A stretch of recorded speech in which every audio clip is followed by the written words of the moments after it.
Hi, Chapter 3 of Bertrand Russell's History of Western Philosophy. Pythagoras. He's the maths guy, isn't he? That was my first thought. And the second one was, I started to read it and I discovered that I kept falling asleep. Anyway, so maths may be hard, but it's only hard because people don't understand it or they don't practice it enough. It's fairly simple, really. So what did I think about this?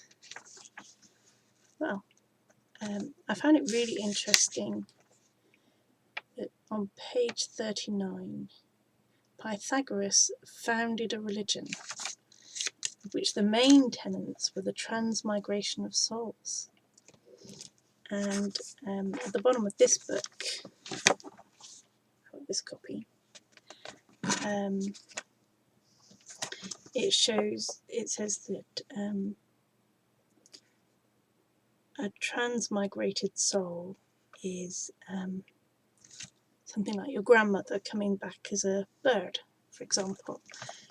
And that's quite common, actually.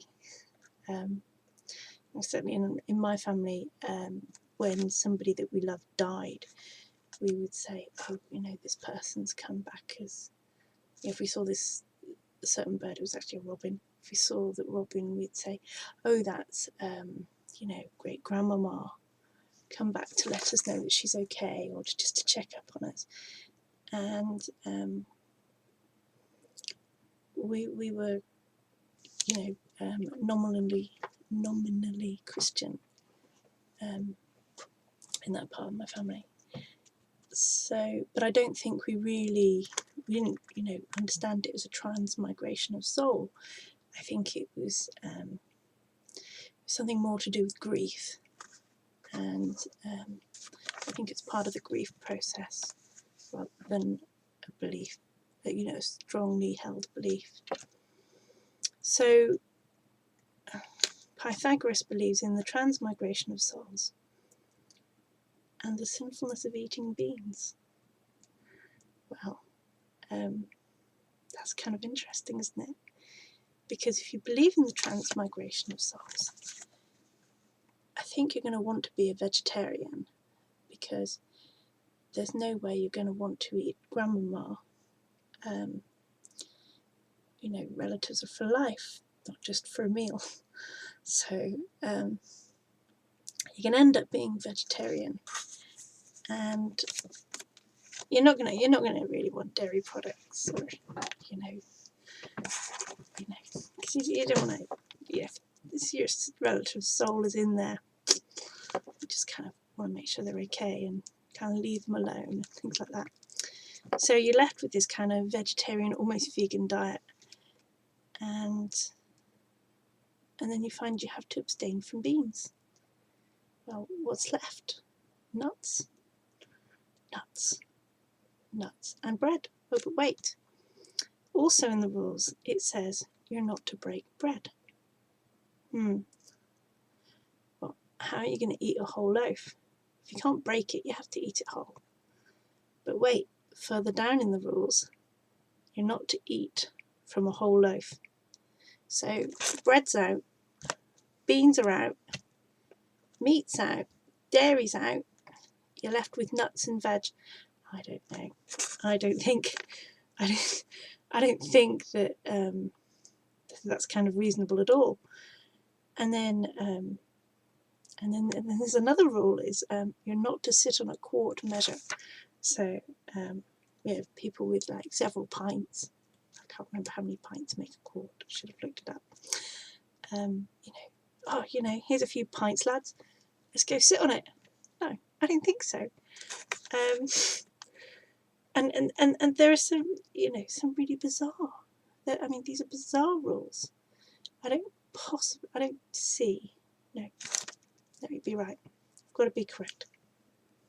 My gorgeous boyfriend says that this is only Russell's interpretation, and that Pythagoras used coded language. For example, that beans meant democracy. And when you see it in that light, the rules that he gives, it makes much more sense. Much more sense.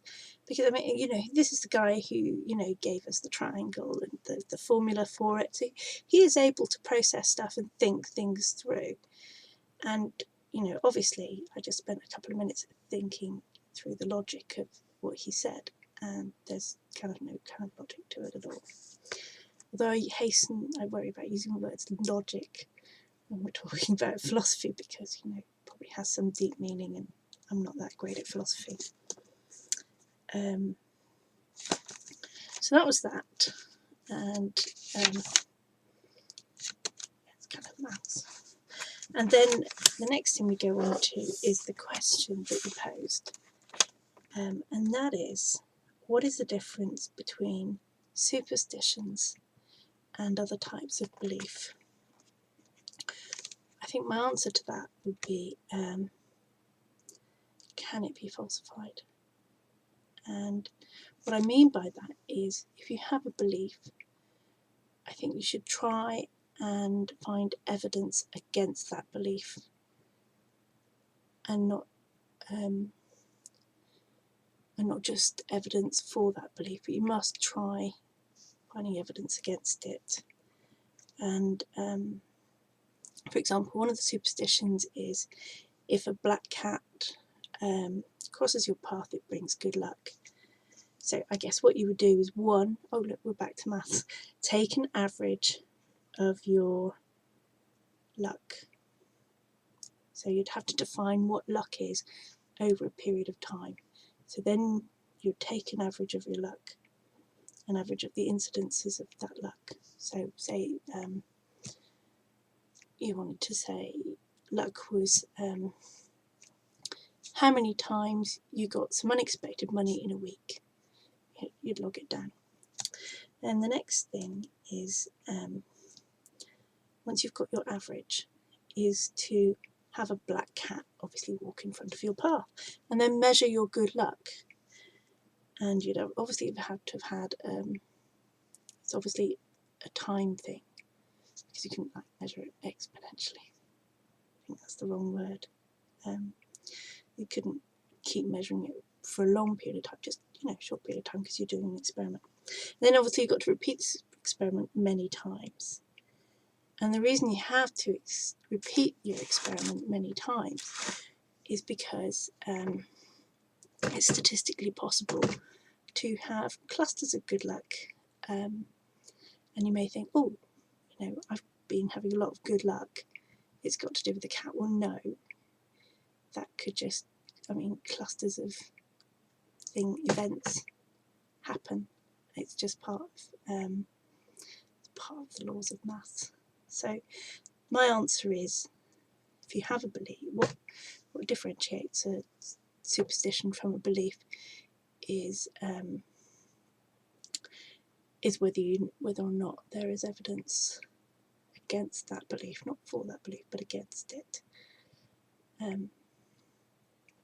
So if you find that under proper statistical evaluation that a black cat crossing your path does bring good luck, then that's a belief. But if you find evidence that a black cat crossing your path statistically does not bring good luck, then obviously that idea was a superstition.